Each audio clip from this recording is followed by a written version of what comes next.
Mon nom c'est Djibril Sy, donc je suis né à Dakar dans les années 1950.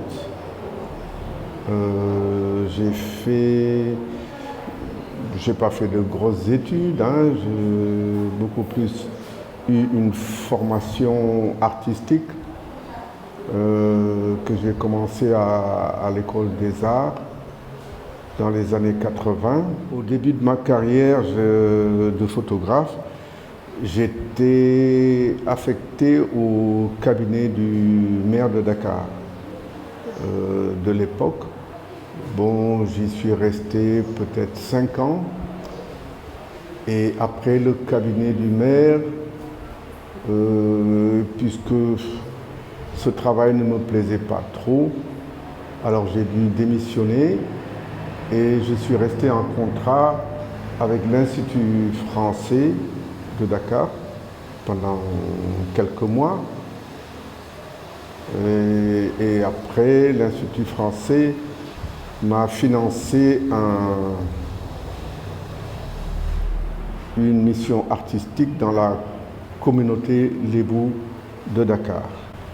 Et cela fut ma première grande exposition qui a été faite à la galerie 39 de Dakar, République lébou de Dakar. C'est ce qu'on disait, la République lébou, parce qu'eux, ils s'intitulaient comme ça. Parce que c'est là où j'ai commencé à me faire connaître sur l'international. Tu vois, après ces deux expos-là. Tu vois, après Bamako, Paris, et voilà, c'est là où j'ai commencé à me faire connaître. Voilà. Donc, après cela, il y avait une agence panafricaine qui était financée par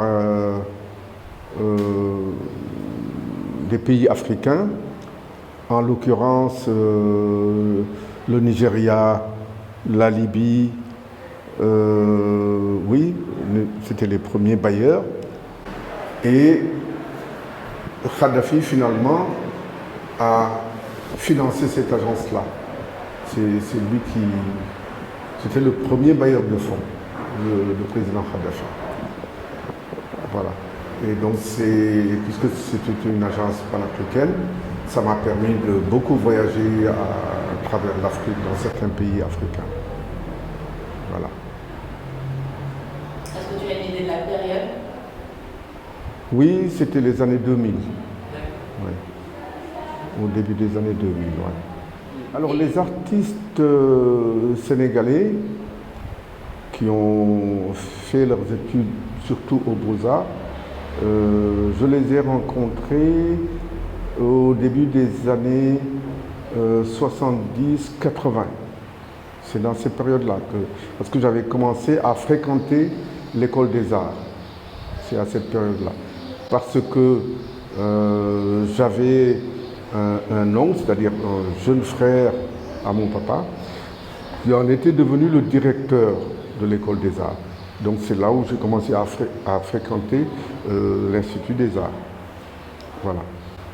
Donc, mais avant ça, je n'avais aucune idée de ce que voulait dire l'école des arts. Je ne pouvais pas m'imaginer que ça existait. Mais bon, il a fallu que Khalidou en soit le directeur, et c'est là où je me suis même découvert, si tu veux, des talents artistiques, mais pas dans les arts plastiques, quoi. Tu vois, je suis entré là-bas parce que j'étais photographe, donc dans les arts visuels. Voilà. Et c'est à ce même moment, parce que c'est même ton papa, en l'occurrence El Hadj Sy, c'est lui qui m'a amené à l'école des arts. Tu vois. Et c'est là où j'ai découvert qu'il y a une formation artistique qui pourrait être destinée à moi-même faire de la photographie. Alors, je ne pouvais pas m'imaginer à cette époque, parce que vous savez, je suis quelqu'un qui est issu de la grande banlieue de Dakar. Voilà. Alors je ne pouvais pas imaginer qu'il y avait une formation artistique. Vous voyez, pour moi, les arts ne pouvaient pas, je ne pouvais pas avoir une formation artistique dans un domaine académique. Pour moi, c'était, même dans ma vie personnelle avec mes parents, c'était inimaginable. Ok. Donc, et par chance, j'ai rencontré Elassi et qui m'a fait, n'est-ce pas, découvrir cela. Et c'est à ce moment-là que moi-même j'ai commencé à mieux comprendre ce que c'était la vision artistique dans un domaine. Montrer d'abord les danseurs, ceux qui faisaient de la danse à l'école des arts, c'est ces premiers collègues que j'ai rencontrés, parce que je les voyais très souvent avec tout le bruit que ça faisait. J'allais très souvent là-bas pour aller voir. Et c'est dans ce même sillage-là que j'ai rencontré aussi les plasticiens qui faisaient du dessin. Et au fil du temps, j'ai appris à les connaître, à les fréquenter. Et c'est là où je me suis dit, voilà, hop, il faudrait que je me lance. Et ce n'est pas que j'ai choisi la photographie, mais la photographie est venue à moi. Parce qu'on m'avait confié le laboratoire photographique de l'école, parce qu'il y avait les architectes qui avaient un laboratoire photo là-bas, et ils m'ont dit, écoute, bon, puisque tu es photographe et tu es là, tu pourrais peut-être en même temps gérer le labo photo de la section d'architecture. Et c'est comme ça que je me suis lancé là-dedans. Voilà. Et de fil en aiguille, j'ai pu me perfectionner à l'époque, c'était l'argentique avec le noir et blanc, tu vois, la chimie du noir et blanc, tout ça, les prises de vue. Et là, vraiment, j'ai commencé à me faire la main là-dedans. Voilà. Et ça a été une belle découverte pour moi, parce qu'en même temps, j'ai rencontré des plasticiens qui eux-mêmes faisaient de la photo. Tu vois. Ce qui se passe, c'est que mes amis n'étaient pas photographes comme moi, je ne voulais peut-être pas en faire un métier, mais moi, la photographie, je voulais en faire un métier. Hein. Ça me permettait de mieux connaître techniquement cette démarche artistique-là qu'est la photographie. Alors, je tenais vraiment à me développer là-dedans.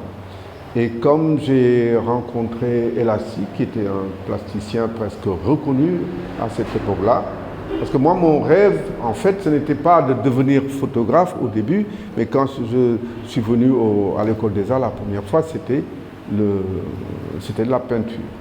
Mais de la peinture, j'ai glissé vers la photographie. Oui. Alors, et comme moi, quand je prends quelque chose, je suis très tenace, j'ai continué à me perfectionner en photographie. Voilà. Et entre-temps, pour me découvrir, j'ai voyagé dans certains pays, je suis allé jusqu'à Nouakchott pour continuer ma photographie. Et le virus de la photo m'a pris. Et je suis resté là-dedans. Je n'ai pas voulu en sortir. Voilà, pas voulu en sortir. Pour moi, c'était la photographie alliée aux arts plastiques. Tu vois, ce qui m'a donné un autre point de vue là-dessus. Ce qui a fait, à cette même époque, lui, il devait organiser les ateliers Tenk. Vous voyez, à l'époque, il y avait Madame Clémentine Delis qui était là. Et bon, ils m'ont confié ce travail-là, de faire un travail photographique sur ces ateliers d'art plastique. Les artistes, à cette époque-là, en tout cas, étaient très libres par rapport à leur démarche plastique. Tu vois, ils avaient leur propre inspiration. Moi, j'ai même vu des plasticiens qui passaient toute une journée à réfléchir sur leur sujet. C'était une autre manière de faire de la création artistique. Et en plus, ça m'a beaucoup ajouté par rapport à moi-même sur le comment je dois réfléchir par rapport à mes sujets photographiques. De fil en aiguille, j'ai essayé de revoir aussi ma démarche photographique, bien observer mes sujets, essayer de les comprendre, comment ils font pour se mouvoir. Trouver, comme les plasticiens, les peintres plasticiens, à voir comment je devrais manipuler mon sujet.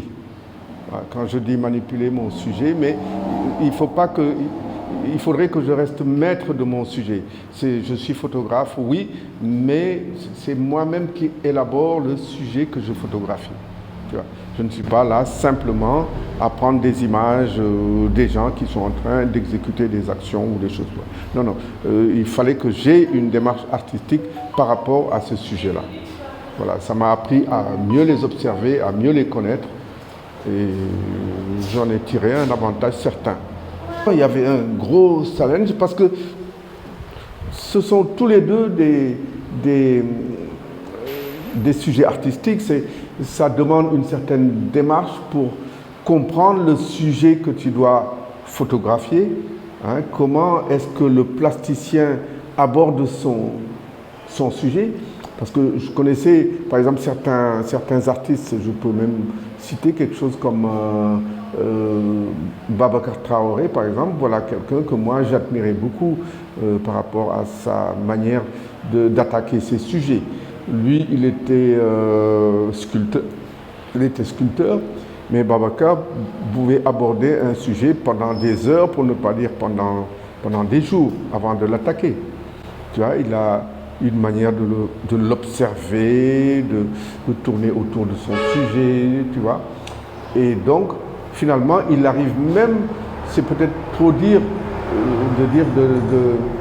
de le maîtriser, non, mais de comprendre le sujet. Parce que lui, c'était un sculpteur, mais la matière qu'il traite, la matière qu'il travaille, c'est une matière morte, presque inerte, et lui, il va au-delà de sa matière. Et il apprend à le comprendre, à voir comment il a évolué, même quand il était un objet vivant, quand c'était une plante vivante qui arrivait quelquefois à se déplacer, à bouger. Lui, il avait toute cette lecture-là. Moi, je passais mon temps aussi, comme lui, Babacar apprenait son sujet en le regardant pendant un moment. Moi, je passais mon temps à observer Babacar dans sa démarche, comment il fait, mais il m'arrivait de le suivre pendant une journée. Ça m'a absolument intéressé, tu vois. Et ce travail que je fais dans Tinc, ça m'a valu une très très belle exposition, hein, qui est présentée même à Africa 95.